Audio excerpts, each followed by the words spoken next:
Bonsoir à tous et bienvenue dans ce point de l'actualité. L'UMOA a entrepris la construction de 2 postes de contrôle aux frontières, Côte d'Ivoire, Burkina Faso et Côte d'Ivoire, Mali. Ces ouvrages vont coûter 12 milliards de francs CFA. L'objectif est de favoriser la facilitation des échanges et assurer la sécurité des personnes et des biens.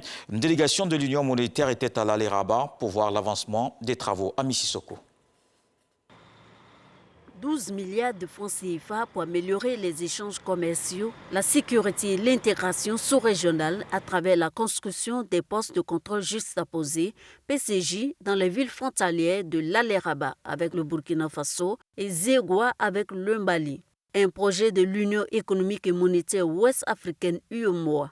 À l'Aller-Rabat, une délégation de l'Union est venue apprécier l'état d'avancement des travaux du poste de contrôle juxtaposé sur 15 hectares dont le maître d'œuvre est Scanning System. Nous avons commencé depuis plusieurs mois la mise en œuvre. D'ici la fin d'année, en principe, les travaux seront achevés sur ce site des PCJ de l'Aller-Rabat. Et donc, la mise en œuvre de ces PCJ va participer efficacement à la lutte contre la contrebande, contre le trafic illicite. C'est aussi sa vocation parce que les postes de contrôle juxtaposés seront dotés de scanners et de plusieurs outils, équipements de contrôle. Ce poste de contrôle juxtaposé de l'Aller-Rabat permettra de regrouper sur un même site à la frontière toutes les administrations de la Côte d'Ivoire et du Burkina Faso en charge du contrôle frontalier, entre autres police, douane, immigration, transit, santé et phytosanitaire. Nous sommes confortés. Nous tentons de régler avec cette infrastructure les goulots d'étranglement, les pertes de temps et les déperditions financières qui sont générées par ce fait. Nous espérons que cette fluidité apportera plus de croissance économique.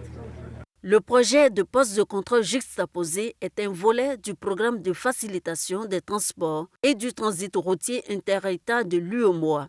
À terme, ce sont 11 postes de contrôle juxtaposés qui seront réalisés dans les frontières des 8 États membres de l'UEMOA. La menace terroriste au cœur d'une rencontre à Bouaké, dans le centre de la Côte d'Ivoire. La 7e édition du séminaire annuel des chefs de service technique de l'armée de terre se tient dans cette 2e ville du pays.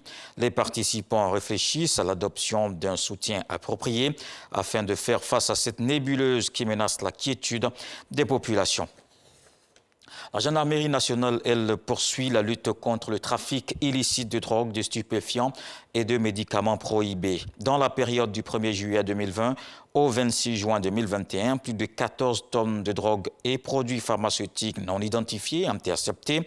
Une saisie effectuée par la section anti-drogue de la maréchaussée. Cette importante cargaison a été incinérée.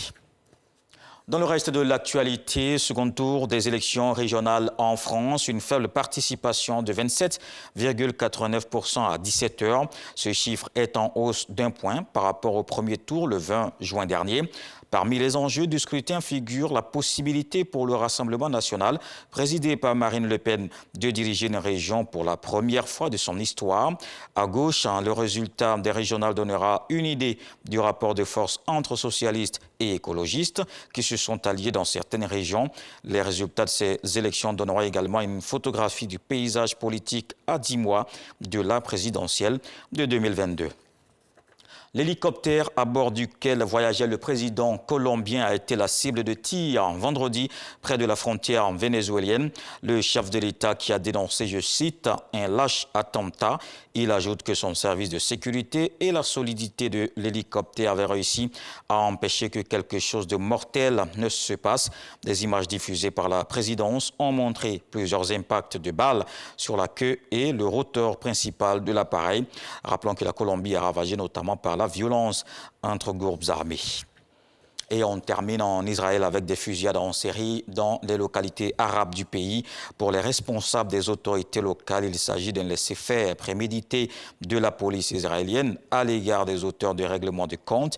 Au total, 54 Arabes israéliens sont décédés de morts violentes depuis le début de l'année, dont 5 depuis jeudi dernier. C'est une véritable plaie, reconnaît le nouveau Premier ministre Naftali Bennett lors de la réunion hebdomadaire du gouvernement ce matin à Jérusalem, et il a promis d'agir. On se retrouve à 20 h pour la grande édition.